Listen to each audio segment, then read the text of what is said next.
Good morning, guys! Yes, good morning. Kasi magluluto tayo ng pasta bago pumasok sa trabaho. Minsan ako magluto ng morning. Madalas nagluluto ako sa gabi pag nakauwi na ako galing trabaho.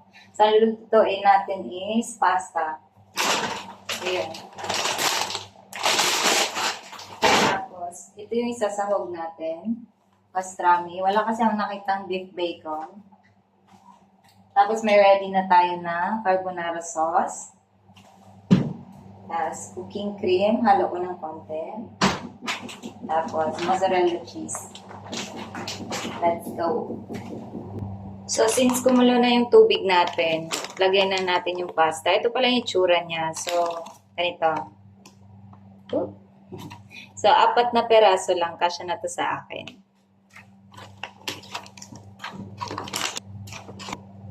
So, antayin lang natin kumulo.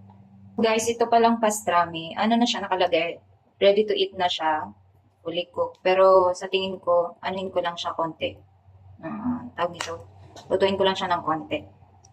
So, while inaantay ko yung pasta, anuin ko muna itong pastrami. Para mabilis na matapos.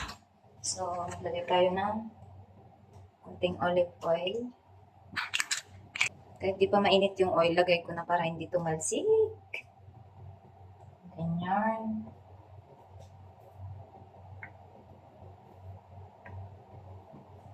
So, by the way, may cut na rin ako na garlic tsaka white onion. So, more on white lang tayo kasi carbonara. Next.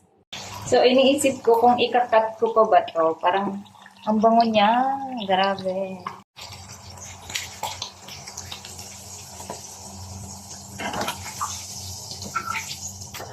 Ikakat ko na lang siya para magiging parang bacon kasi parang pangit naman pag hindi ko siya ikat. So, next natin gagawin is gigisahin ko na yung garlic. Dito na lang din. Para magawa na tayo ng sauce. Tapos itong white onion. So, next ko na ilagay yung carbonara sauce. Ready-made naman na to.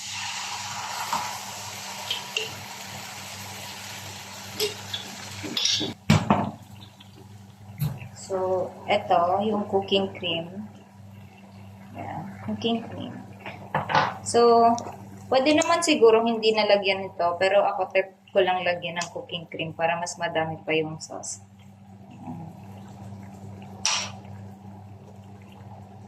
Ito.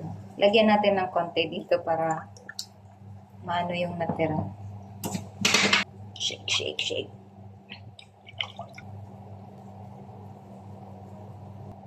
Natira pa din.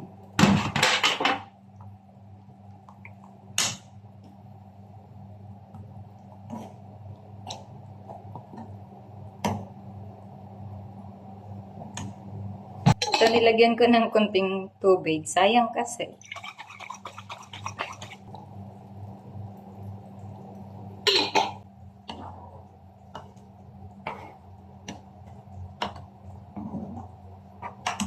Kahit ready-made na siya na sauce, dadagdag tayo ng konting black pepper. I love black pepper. Tapos konting salt lang. Dagdagan ko na lang mamaya pag hindi okay yung lasa. So, antayin lang natin kumulo. Then, let's cut this.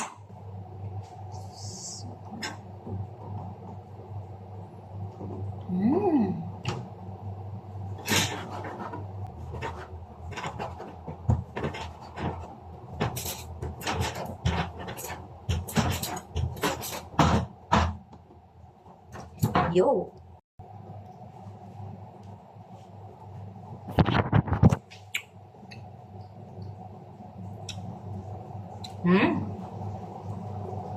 Kalasa lang din para siya ng bacon. So, naluto na yung pasta natin. Drain ko lang yung tubig. Ay! Baka na-overcook nga ito eh. Alright. So, ito pala yun. Feeling ko madami yung sauce natin. Pero anyway, pwede ko naman kasi itong anuhin, i-keep na lang, i-chiller ko yung iba para pag sa susunod or bukas, gusto kong kumain ulit ng pasta eh, pwede pa siya. Parang aapaw na siya eh. Tikman natin. Creamy. So guys, magbawasan ko siya kasi parang ang dami ng sauce, tsaka aapaw na siya. So ito, pwede ko naman yan i-keep sa chiller na lang.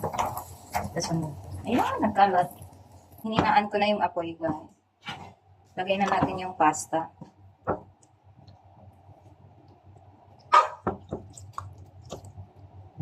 Tama lang talaga na binawasan ko yung sauce kasi feeling ko ang dami nun masyado.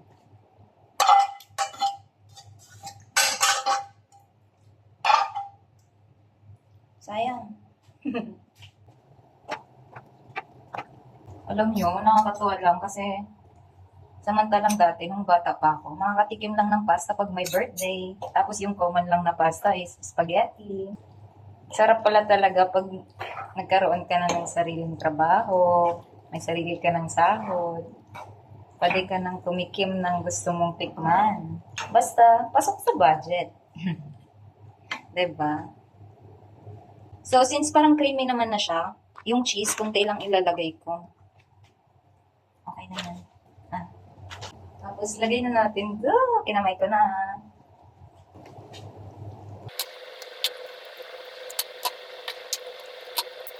Yay, nakalimutan kong bumili ng Tabasco sauce. Ang sarap nito pag may Tabasco sauce. Sabi ko sana magtira ako para pang garnish. Late na ako guys. Pag garnish pa. Ayan na, yung carbonara natin. Feeling ko, dadalhin ko na lang to sa shop para ma-share ko sa kanila, kasama ko. Hindi ko alam kung may time pa ba akong kumain. Yeah! Try na natin ng malaman.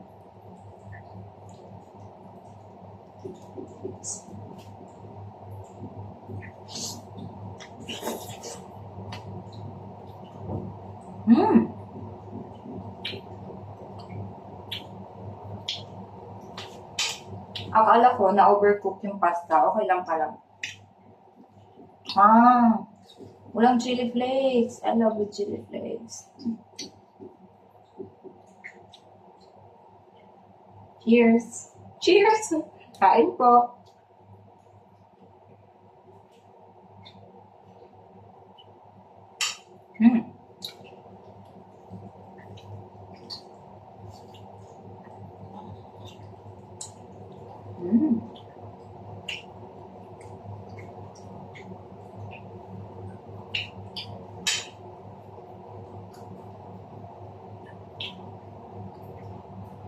So, yun lang guys.